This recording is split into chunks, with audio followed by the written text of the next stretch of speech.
어제 국내 발생 확진자 숫자는 8,456명으로 지난주 같은 요일에 비해서 2배 이상 증가했습니다. 오미크론이 본격적으로 델타를 대체하면서 당분간 확진자 증가는 불가피할 것으로 보입니다. 확진자 숫자는 증가했지만 위중증과 사망 위험이 높은 60세 이상 고령층은 7.1%, 또 593명으로 낮은 수준을 유지하고 있습니다.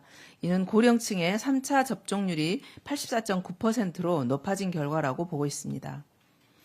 위중증 환자는 오늘 기준으로 했을 때 392명으로 감소해서 300명대로 낮아졌습니다. 특히 60세 이상 고령층은 304명으로 78%대로 떨어졌습니다. 다만 18세 이하 청소년 확진자 비중이 29.2%로 438명이 됐습니다. 계속 증가하고 있는 상황이라서 우려스러운 상황입니다. 의료 대응 체계는 여력을 회복한 뒤 계속 안정적인 상황을 유지하고 있습니다. 중환자 전담 치료병상은 2,282개를 보유하고 있고 그중에 18.9%만이 사용 중에 있습니다. 준증 환자 병상은 2,571개를 보유하고 있고 35.4%가 가동 중에 있습니다. 감염병 전담병원은 현재 17,400여 개로 35.2%의 가동률을 보이고 있습니다. 모든 병상은 여유를 보이고 있으며 오미크론 확산에 대비해서 병상 확충 노력 또한 계속되고 있습니다. 다음으로 오미크론 확산에 따른 재택치료 대응 방안에 대해 설명드리겠습니다. 현재 재택치료 중인 환자는 32,000명 정도입니다. 이들 중 어제 재택치료로 신규 배정된 환자는 5,789명으로 전체 배정 건수의 70%를 차지하고 있습니다.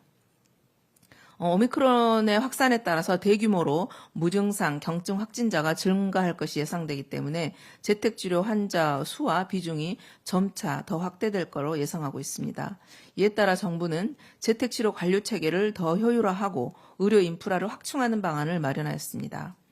첫 번째는 격리 기간을 단축하고 건강 모니터링 수준을 완화하는 등 관리 체계를 효율화합니다. 내일 1월 26일부터는 예방접종자에 한해 현재 격리 10일의 격리 기간을 7일로 단축합니다. 미접종자는 7일 이후에도 3일간 자율적으로 격리를 하셔야 됩니다. 또한 앞으로의 방역 상황을 고려해 현재 하루 2 내지 3회 정도의 건강 모니터링을 하고 있는데요. 이 숫자를 1 내지 2회 수준으로 완화하는 방안도 시행할 것입니다. 두 번째는 시도별 관리 의료기관을 확충합니다. 의원급의 의료기관에 대해 재택치료도 또 활성화할 예정입니다. 1월 말부터는 관리 의료기관을 400개 이상, 1월 23일 기준으로는 369개입니다. 400개 이상으로 확충해서 하루 확진자가 2만 명 이상 발생해도 대비할 수 있도록 하겠습니다. 또 원활한 대면 진료를 위해서 현재 51개소 운영 중인 외래진료센터도 2월 말까지 90개소로 확충할 예정입니다. 응급 상황이 아닌 경우는 이동을 할 때 자차와 방역 택시를 우선 이용할 수 있도록 함으로써 구급차가 중증이나 응급의료 환자만 운영할 수 있도록 하겠습니다. 또한 24시간 응급전화 운영 현황도 집중적으로 점검해서 응급 상황에 신속하게 대응할 수 있도록 하겠습니다. 또한 서울시에서는 지금 의원급의 의료기관이 재택치료에 참여할 수 있도록 지금 시범상이 진행되고 있습니다. 따라서 이 결과에 따라서 의원급의 재택치료의 모형도 다양화하도록 하겠습니다. 재택치료 이외에 오미크론에 대비한 대응 체계 전환은 차근차근 진행하고 있습니다.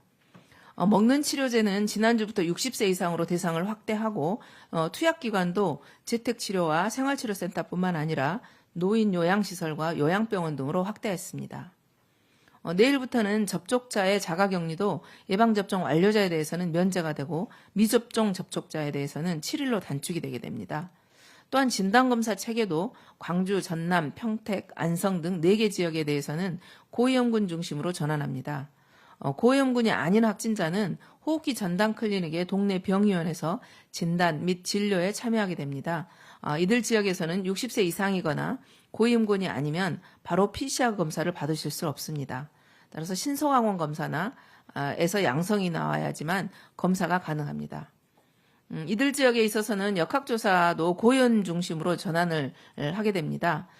국민들은 다소 불편함이 있을 수도 있겠지만 불가피한 전환이라는 점을 측면에서 협조해 주시기를 당부드리겠습니다.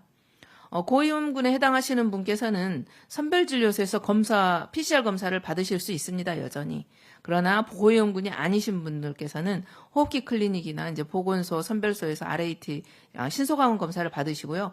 호흡기 클리닉을 방문하시게 되면 진료와 함께 신속항원 검사를 먼저 받으실 수가 있습니다. 거기에 양성이 나왔을 때 PCR 검사를 받으실 수 있습니다. 진단 검사 체계의 전환은 국민의 불편을 좀 초래할 수도 있고요. 또 저위험군 진단은 다소 느슨해지는 그런 문제가 발생할 수도 있습니다. 그래서 전국적인 전환 시기는 신중하게 검토를 하고 있습니다. 현재 PCR 검사 건수는 전국 50만 건 내외로 80만 건의 가용 능력에 비해 아직은 여력이 있는 상태입니다. 오미크론 유행에 대비해서 국민들께서도 스스로를 보호하고 또 가장 효과적인 수단은 예방접종이라는 점을 다시 한번 상기해 주시기를 당부드리겠습니다. 예방접종은 감염을 줄이고 중증과 사망을 막습니다. 미접종자는 12세 이상의 6.9%에 불과한 소수이지만 지난 8주간 중환자의 57.9%, 또 사망자의 58.6%를 점유하고 있습니다. 또한 확진자 23만 명의 28.3%를 차지하고 있습니다. 매주 지난 8주간의 통계를 발표하고 있는데요. 갈수록 미접종자들의 중환자와 사망 점유율이 높아지고 있습니다. 예방접종과 3차 접종에 참여해 주시기를 다시 한번 당부드립니다. 피치 못할 사유로 접종을 하지 못하신 분들, 특히 고령층, 기저질환자, 임산부 등에서는 KF80 이상의 마스크를 착용하시고 손 씻기, 환기 등을 자주 해주시기를 당부드리겠습니다. 사람이 많은 밀폐된 시설은 특히 유의해 주시기를 당부드립니다. 아울러서 한 가지 더 추가로 헌혈에 대해서 부탁 말씀드리겠습니다. 설 연휴 전후에서 혈액수급의 안정화를 위해서는 생명을 나누는 헌혈 활동에 함께 참여해 주시기를 요청드리겠습니다. 어제 헌혈 보유량이 4.11분으로 하루 혈액 보유량이 3일 이상 5일 미만인 관심 단계로 떨어졌습니다. 국민 여러분들께서는 가까운 헌혈의 집 또는 헌혈 카페에서 이웃을 살리는 헌혈에 동참해 주시기를 부탁드리겠습니다.